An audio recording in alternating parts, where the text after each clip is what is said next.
that's going on in here. I'll go walk back over here and flip the light on and show you what we got going on over here.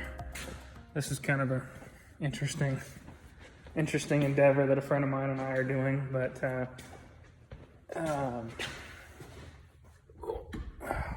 so this, sorry if the video is a little weird here, I'm using the selfie camera, whatever you want to call it. So this is it's a 94 F Super Duty. It had originally had a 7.3 IDI in it, had a Banks turbo on it. And he bought it, it's actually a friend of mine's truck. He bought it from a guy local to us that, and obviously it was an old forestry service truck. I don't know if you can tell, but it was an old forestry service truck. And basically the guy that he got it from, I'll keep the story short because I can ramble on forever. Basically the guy that he got it from, he was a pipe welder or something along those lines, and he was hauling pipe over the hill over into Central Oregon, and did that apparently pretty often. And we're pretty sure that the truck's only got like, the odometer says it's got like 93,000 or something like that on it, and so we're pretty sure he was hauling like 14 or 15,000 pounds with the thing, because he said, oh yeah, there's, I could haul all this weight, but it'd only do 35 miles an hour over the pass. And so it basically what ended up happening is I think it ended up either cracking a piston or melting it or something. And so we bought the truck pretty cheap. It's a nice truck, like it's in good shape. Anybody who knows these trucks knows that like the doors don't close good on them, when they start getting higher miles or anything like that. And this thing is just butter. So anyway, so that brings us to our next part of this project is that. So we're doing a Cummins swap, but a little bit different. So we're putting I believe the engine's like a 95 or a 96, but it's a P-pump 12 valve. But it's not a normal P-pump 12 valve. So he eventually wants to do compounds on it. For right now, we're going to do a single. He's got I don't think this is going to end up on it, but it's a S366 non-SXE, so it's just a SX. And he bought it used off a guy just because it was cheap, and so more than likely we're not going to use that. We're going to use something different. But he's bought a bunch of parts from Power Driven Diesel, and we're going to do we're going to shoot for somewhere between 650 and 700 horse, and eventually he would like it to be have compounds on it. So the truck was originally, I don't know if you can see it there. The truck was originally an automatic truck, and we're going to put a ZF5 in it.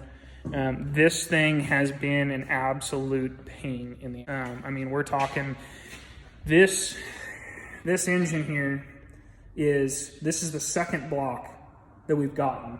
This crank in the bag right here, this is the third crank. We're on the third crank here. So this guy that he got these parts from, so he bought the engine, bought this engine, he got both of these from the same guy, but he got the first one from one guy, and I don't, I'm not trying to talk bad on the guy or anything like that. He didn't know, it wasn't his fault. But the first engine, we went to go pop the, start from the beginning there. We decided to go ahead and put new rings and bearings in this engine because we didn't know how many miles the engine had on it. So we said, screw it, full rebuild kit for the engine is like $1,000. Like, it's worth it. We've got the engine out of the truck. Let's just go ahead and do it. And we decided, while we're in there, we'll do ARP main studs and rod bolts, all the whole jazz. And so we went to go pull the flywheel off this engine and put it on the engine stand, and the thrust was completely gone in the crank. Like, we're talking the crank's walking back and forth like an inch. And so I was like, well, I guess we'll pull the pan off and see if you see if the crank's any good. I didn't, there was no way that crank was good. But see if the crank's good, see if the block's good, all that kind of stuff. And so we did, and yeah, it was, let me tell you, it was no good. I wish I could show it to you, but it's on that pallet right there, a lot of crap all over it. So he got a hold of the guy and told him, hey, the block was garbage too. I mean, the block's destroyed. Crank's destroyed. It looks like the thrust was spinning around in there for quite a while before it actually spit itself out. So the guy said, hey, I have this other engine here. This is a VE pump engine. I don't know what year it is, but it's a VE pump engine. He says, oh, this one's good. Oh, okay. So we went and picked it up. It ain't no good. The cylinder walls were pretty well scored and messed up. This thing has, I can't tell you how much. Which head is it? It's that one? You can't really tell. You're not going to tell. This thing looks like it maybe had an oil change every 30 or 40,000 miles. Like, I don't think I've ever seen an engine, a diesel engine, with this much carbon and sludge buildup inside of it. I will tell you that this thing was probably no more than a couple thousand miles away from stacking the bearing in the bottom end. Like, it was trashed, like absolutely trashed. And so we ordered all stock, standard size bearings. And originally he ordered standard pistons, because this is a standard, this one on the pallet down here, that, there's the pallet, yep, yeah, that one right there, yep, that thing.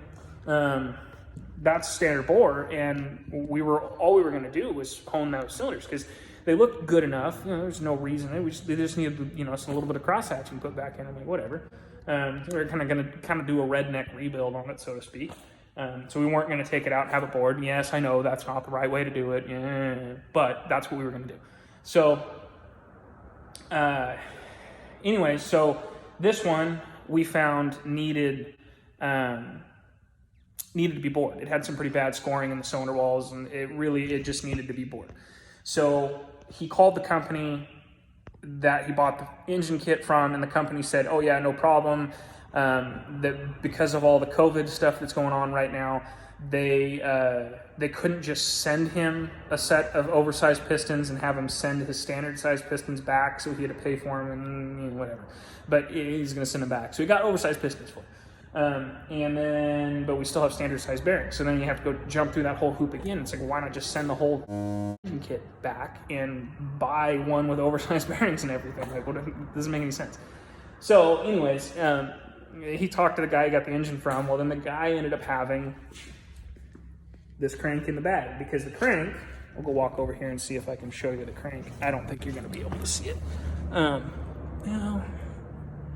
might be able to. Where are you? I don't know. Maybe you can see that in there.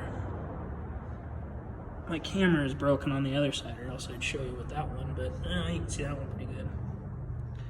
And it's nothing that getting the crank turned wouldn't have taken care of.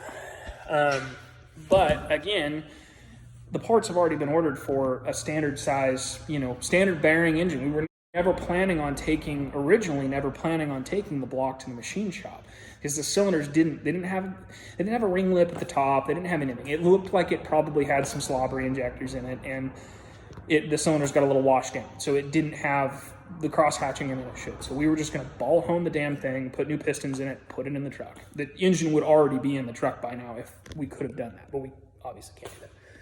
Whatever. So there's what we're dealing with. We've got Hamilton 180, 220 cam for it. It's the steep speed manifold is on the way. I think a normal style second gen outlet manifold will work on this setup.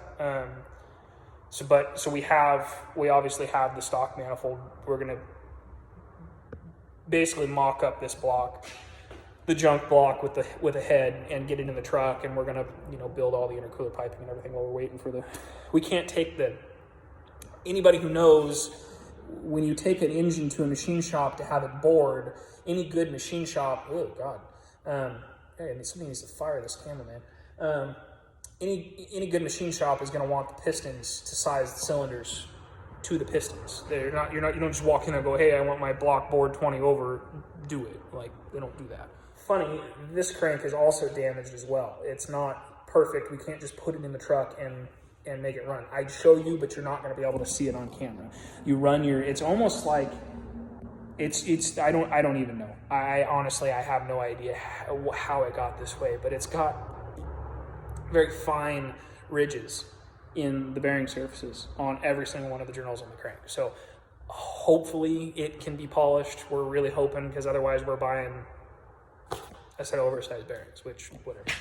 I know that you can use a ZF5 from a 460 on a 7.3, but no. That's going to go boom, like probably multiple times in this truck's life. Like, the truck's going to make like 700 horsepower, and it's going to weigh like 14,000 pounds all the time. Guaranteed that we're going to be putting a couple transmissions in this thing. We've already come to the realization that we're going to be putting transmissions in this thing probably a couple times a year. Like, inevitably, this thing's probably going to get a built transmission by Super Stiff or someone, but not right now. And Power Driven's an awesome company. If you haven't bought parts from them, buy parts from them. They're amazing. You got a 12 valve? You get on their website and you go, this is the amount of power I want to make, and you go click, and they send you all of the parts you need to make that power as far as the fueling stuff goes. But that's what he did with this, is he just said, I want to make 700 horsepower, and just added in all the options he wanted on their list. Check these things out. These things are pretty cool. Check those out. Big old freaking rigids. These innovative fastener group head studs, they're Innovative's version of the 625, basically. These are Innovative's version of the ARP 2000. So we'll see how well they work, I guess. I know that Power Driven wasn't like, they weren't saying, oh yeah, these are way better than, than ARPs, but they did test them and go, well, they do test to a higher tensile, or not higher tensile strength, but it took more to break them or stretch them, basically. And not these. They did the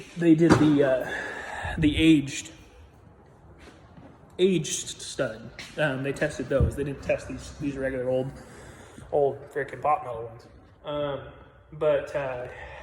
And I know they're not pot metal.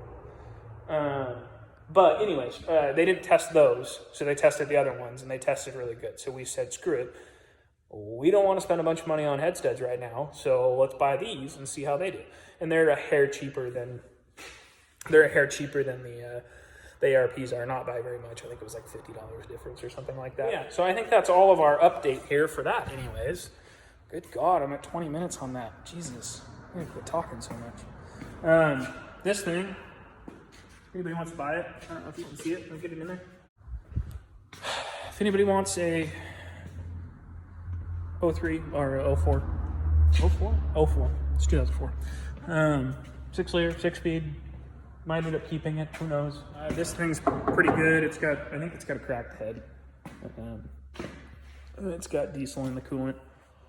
And then there's this thing. It's a 7.3. This is white one there is a 6-liter. It's an 06.